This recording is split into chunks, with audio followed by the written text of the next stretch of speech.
দৌড়াই গেলেন ওই মক্কার কাবার প্রান্তে। বাগদাদ থেকে যেই কাফেলা আসছে তাবুর মধ্যে, ওই বাগদাদের কাফেলার তাবুর মধ্যে গিয়া ডাক দিয়ে বলে, আপনাদের এই মজলিসের মধ্যে মুহাম্মদ বিন হারুন নামে কেউ আছে? বলে আসি। বলা মাত্র একটা যুবক বসা থেকে দাঁড়িয়ে গেল, হ্যাঁ মুহাম্মদ বিন হারুন, তিনি আমাদের এই কাফেলার সর্দার, কাফেরদের জিম্মাদার, তিনি বড় আল্লাহওয়ালা, তিনি একাধারে 40 বছর পর্যন্ত তাহাজ্জুদ ছাড়ে না। জোরে বলে আল্লাহু আকবার। 40টা বছর তাহাজ্জুদ ছাড়ে না, 40টা বছর ধরে নফল রোজা ছাড়ে না, তিনি বড় আল্লাহওয়ালা। মালিক ইবনে দিনার মিলাইতেছে, স্বপ্নে দেখলাম এই লোকটার হজ কবুল হয় না, অথচ তাবুর মধ্যে তার খ্যাতি সুখ্যাতি, তার সুনাম, যা কিছু শুনতেছি মিল পাইতেছি না। এবার ডাক বলে, তোমাদের সেই বুজুর্গ কোথায়? বলে গিয়ে দেখেন ওই জাবালে রহমত পাহাড়ে বসে আল্লাহর দরবারে কান্না করতেছি। আমার যুবক ভাইরা একটু গভীর মনোযোগ। মালিক ইবনে দিনার হাঁটতে হাঁটতে ওই পাহাড়ের নিচে গিয়ে দেখতেছে মুহাম্মদ বিন হারুন, তিনি ওই জাবালে রহমতে দাঁড়াইয়া কাবার দিকে ফিরা, একটা হাত তার এইভাবে চাদরের নিচে গুটানো, আর একটা হাত তিনি মালিকের দিকে ফিরাইয়া তিনি চোখের পানি ফালাইয়া আল্লাহর দরবারে দোয়া করতেছি। মালিক ইবনে দিনার বলে, আমি শুনতেছি ওই মুহাম্মদ বিন হারুন চোখের পানি ফালাইয়া ডাক দিয়ে বলে, মালিক 40টা বছর পর্যন্ত তোমার ঘর তওয়াফ করি আল্লাহ, প্রতিটা বছর আমি যখন তওয়াফ করি কে যেন গাইবে আওয়াজ দিয়া বলে, এ মুহাম্মদ বিন হারুন, তোর হজ আল্লাহ কবুল করবে না।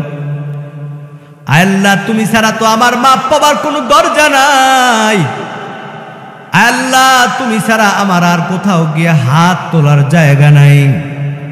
আয় মালিক, আল্লাহ তুমি আমাকে মাফ করে দাও, এই গুনাহ নিয়ে আমি মরতে চাই না গো আল্লাহ। তানবীহুল গাফিলিনের মধ্যে একটা ঘটনা উল্লেখ করা হয়। জগৎ বিখ্যাত আলেম, আমার ভাইরা, কিতাবের মধ্যে উল্লেখ করা হয় আল্লাহর হাবিব সাল্লাল্লাহু আলাইহি ওয়াসাল্লামের প্রিয় সাহাবী হযরত আবু হুরায়রা রাদিয়াল্লাহু তাআলা আনহু এই ঘটনার পরে তাফসীরের মধ্যে এই ঘটনাটা উল্লেখ করা হয়। হযরত মালিক ইবনে দিনার তিনি একদিন বাইতুল্লাহর সফরে গেলেন। ওই বাইতুল্লাহর সফরে গিয়া হজ করে তিনি কাবা ঘরের পাশে খুঁটির মধ্যে হেলান দিয়া তিনি চিন্তা করতেছেন, শত হাজার মানুষ ঘুরে ঘুরে তাওয়াফ করে হজ করে, আহারে যদি জানতে পারতাম কার হজ কবুল হয়েছে, কার হজটা কবুল হয় নাই। এ ভাই, কবুল করার মালিক কি? আরো জোরে বলেন। আল্লাহর দরবারে যদি কেউ খালেজ দিলে, তওবা করে খালেজ দিলে চায়, আল্লাহ মাফ করতে পারে কি পারে না? যুবক ভাইরা একটু ভালো করে শুনো। মালিক ইবনে দিনার যখন চক্ষুটা বন্ধ করলেন, একটু মুরাকাবার মতো পড়লেন, কে যেন স্বপ্নে ডাক দিয়ে বলে, মালিক ইবনে দিনার, অন্যের হজ নিয়ে তোমার টেনশন করার দরকার নাই, তুমি তোমারটা নিয়ে টেনশন করো, চিন্তা করো। তবে মালিক ইবনে দিনার, সুসংবাদ শুনে নাও, আল্লাহ তাআলা এবছর সমস্ত হাজীদের হজ আল্লাহ কবুল করেছেন। জোরে বলে আল্লাহু আকবার। তবে মালিক ইবনে দিনার একজন ব্যক্তির হজ আল্লাহ কবুল করে নাই। কে সেই ব্যক্তি? বলে সেই ব্যক্তির নাম হচ্ছে মুহাম্মদ ইবনে হারুন, যার বাড়ি হচ্ছে বাগদাদে। মালিক ইবনে দিনারের ঘুমটা ভেঙে গেল। দৌড়াই গেলেন ওই মক্কার কাবার প্রান্তে। বাগদাদ থেকে যে কাফেলা আসছে তাবুর মধ্যে, ওই বাগদাদের কাফেলার তাবুর মধ্যে গিয়া ডাক দিয়ে বলে, আপনাদের এই মজলিসের মধ্যে মুহাম্মদ বিন হারুন নামে কেউ আছে? বলে আসি। বলা মাত্র একটা যুবক বসা থেকে দাঁড়িয়ে গেল, হ্যাঁ মুহাম্মদ বিন হারুন, তিনি আমাদের এই কাফেলার সর্দার, কাফেরদের জিম্মাদার, তিনি বড় আল্লাহওয়ালা, তিনি একাধারে 40 বছর পর্যন্ত তাহাজ্জুদ ছাড়ে না। জোরে বলে আল্লাহু আকবার। 40টা বছর তাহাজ্জুদ ছাড়ে না, 40টা বছর ধরে নফল রোজা ছাড়ে না, তিনি বড় আল্লাহওয়ালা। মালিক ইবনে দিনার মিলাইতেছে, স্বপ্নে দেখলাম এই লোকটার হজ কবুল হয় না, অথচ তাবুর মধ্যে তার খ্যাতি, সুখ্যাতি, তার সুনাম, যা কিছু শুনতেছি মিল পাইতেছি না। এবার ডাক বলে, তোমাদের সেই বুজুর্গ কোথায়? বলে গিয়ে দেখেন ওই জাবালে রহমত পাহাড়ে বসে আল্লাহর দরবারে কান্না করতেছি। আমার যুবক ভাইরা একটু গভীর মনোযোগ। মালিক ইবনে দিনার হাঁটতে হাঁটতে ওই পাহাড়ের নিচে গিয়ে দেখতেছে মুহাম্মদ বিন হারুন, তিনি ওই জাবালে রহমতে দাঁড়াইয়া কাবার দিকে ফিরা, একটা হাত তার এইভাবে চাদরের নিচে গুটানো, আর একটা হাত তিনি মালিকের দিকে ফিরাইয়া তিনি চোখের পানি ফালাইয়া আল্লাহর দরবারে দোয়া করতেছি। মালিক ইবনে দিনার বলে, আমি শুনতেছি ওই মুহাম্মদ বিন হারুন চোখের পানি ফালাইয়া ডাক দি বলে, মালিক 40টা বছর পর্যন্ত তোমার ঘর তওয়াব করি আল্লাহ, প্রতিটা বছর আমি যখন তওয়াব করি কে যেন গাইবে আওয়াজ দিয়া বলে, এ মুহাম্মদ বিন হারুন, তোর হজ আল্লাহ কবুল করবে না। আল্লাহ, তুমি ছাড়া তো আমার মাপ পাবার কোনো দরজা নাই, আল্লাহ তুমি ছাড়া আমার আর কোথাও গিয়ে হাত তোলার জায়গা নাই।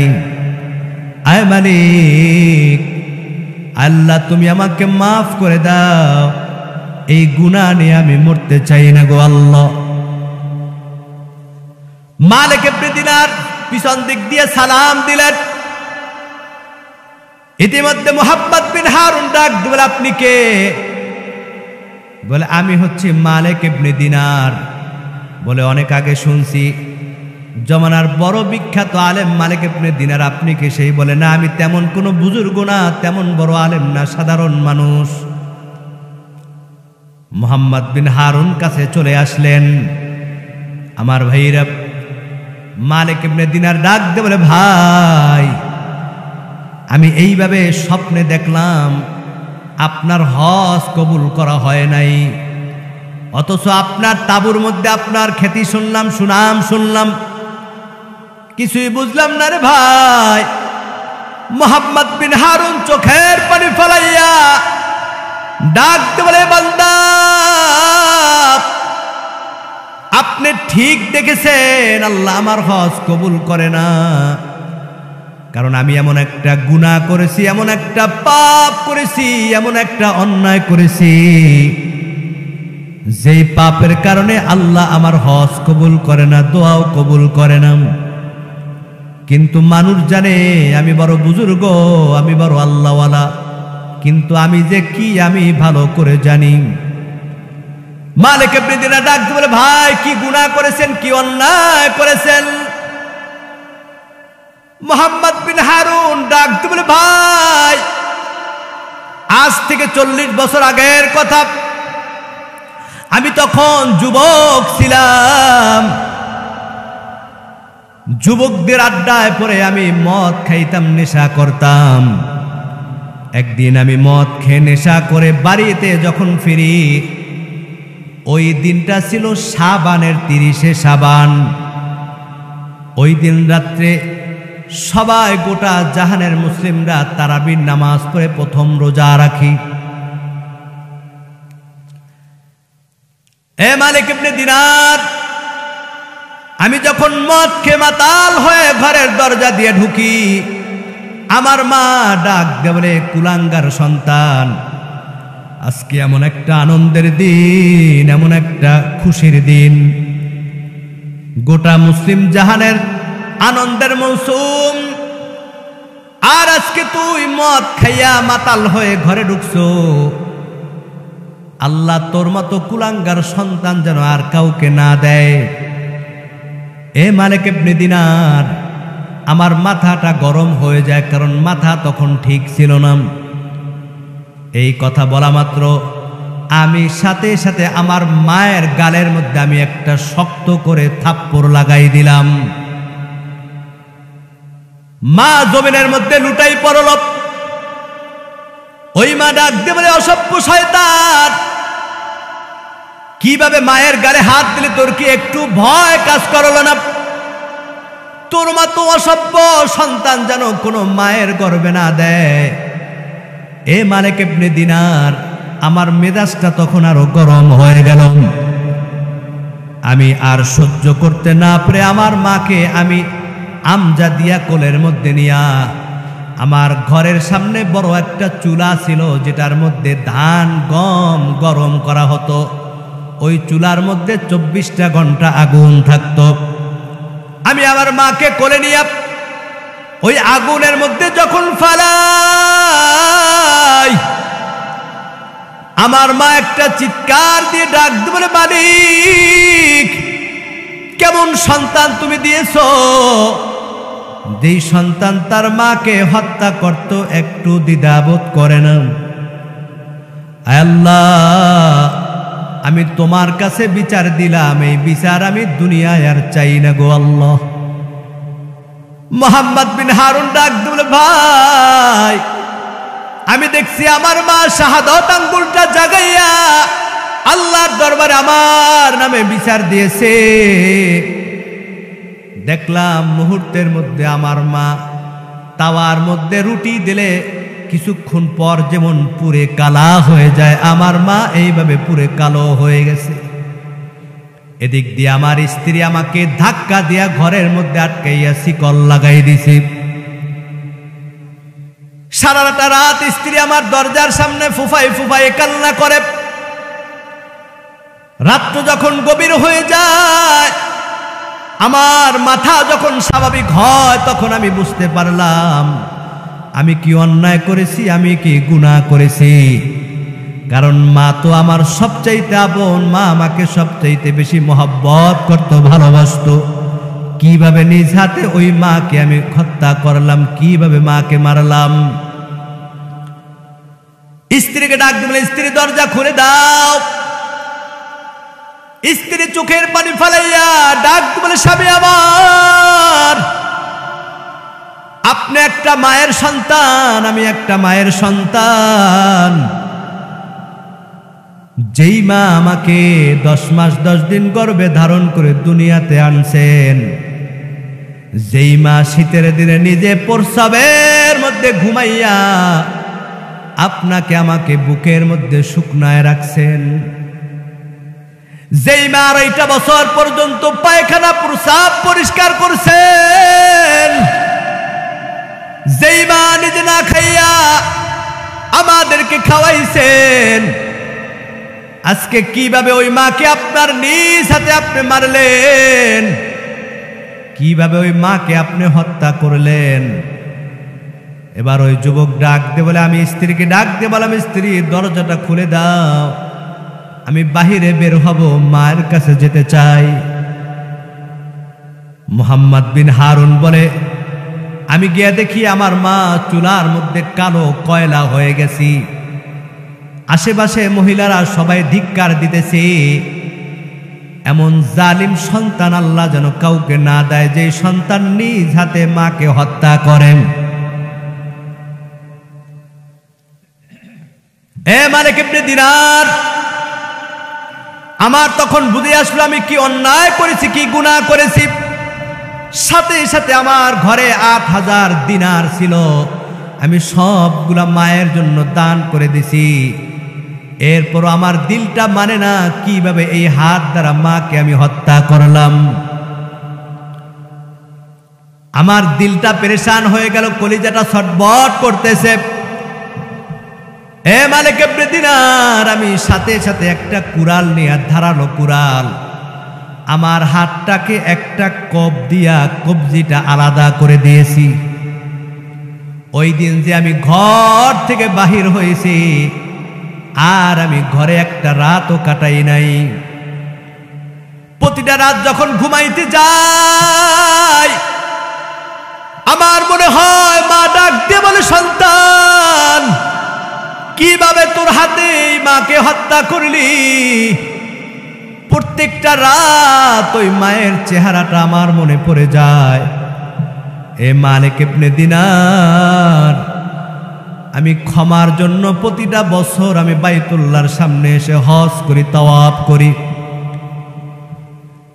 কিন্তু প্রতিটা বছর আমার হজের সময় কে যেন গাইবি আওয়াজ দিয়ে বলে, এ মুহাম্মদ বিন হারুন, তোর হজ করার দরকার নাই, তোর হজ আল্লাহ কবুল করবে না, তুই যতই দোয়া করো আল্লাহ তোর দোয়াও কবুল করবে না। কি করব, আল্লাহর দরবার ছাড়া তো আর কোথাও মাপ পাওয়ার জায়গা নাই। মালিক ইবনে দিনারের শরীরটা থরথর করে কাঁপতেছি। ডাক দিয়ে বলে, মুহাম্মদ বিন হারুন, কেন এইভাবে জঘন্য কাজ করলেন? মুহাম্মদ বিন হারুন চোখের পানি ফেলাইয়া কান্না করতেছে, কি করব এখন, আমার কি করার আছে? 40টা বছর এই মা হত্যার জন্য একটা রাতও ঘুমাই না, একটা দিনও রোজা ছাড়ি না, কিন্তু আল্লাহ তাআলা আমার উপর এমন ভাবে বেজার হয়েছে। আমার ভাইরা, মুহাম্মদ বিন হারুন চোখের পানি ফালাইয়া কান্না করতেছে, আমি এখন কি করব, কোথায় যাব? আমার ভাইরা, এমতো অবস্থায় মালিক ইবনে দিনার ডাক দিয়ে বলে, ভাই, আমি আপনাকে একটা আমল শিখাই দেই, এই আমলটা করতে থাকেন, আল্লাহ যদি সহায় হয় আল্লাহ আপনাকে মাফ করে দিতে পারে। কি আমল? মালিক ইবনে দিনার ডাক দিয়ে বলে, এ ভাই, প্রতিটা রাত আপনি ওযু করে এশার নামাজের পরে ঘুমানোর আগে 1000 বার আপনি পড়বেন, আস্তাগফিরুল্লাহ, আস্তাগফিরুল্লাহ, আস্তাগফিরুল্লাহ, আস্তাগফিরুল্লাহ, আস্তাগফিরুল্লাহ। এই আমলটা প্রতিদিন আপনি চালাই যান, আর 100 বার আপনি দুরূদ শরীফ পড়বেন।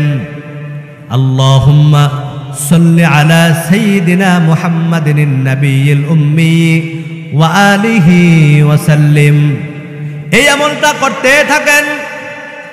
এই কথা বলে মালিক ইবনে দিনার তিনি আবার কাবার চত্বরে চলে গেলেন।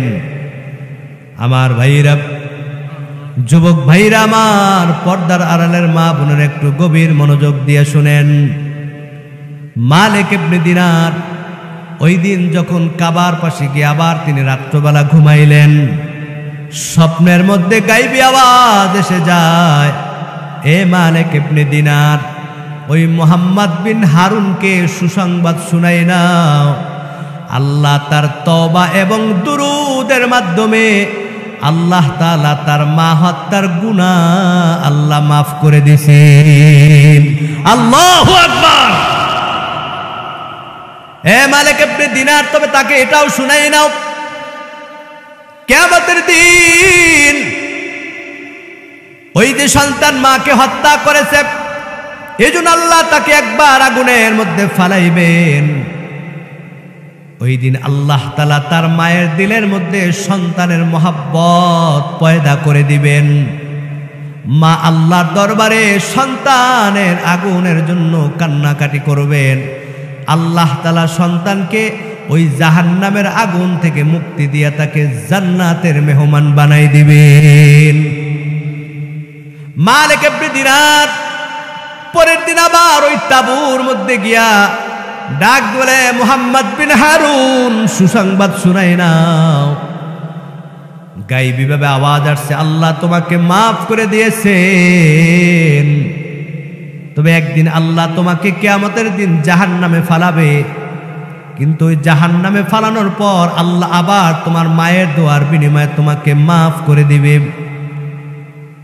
এ যুবক ভাইরা, বৃদ্ধ বাবাজিরা, মা বোনেরা, জীবনে এমন কেউ নাই যে গুনাহ করি নাই, পাপ করি নাই। জীবনে কত নামাজ ছাড়ছি, রোজা ছাড়ছি, মিথ্যা কথা বলেছি, মানুষের হক নষ্ট করেছি।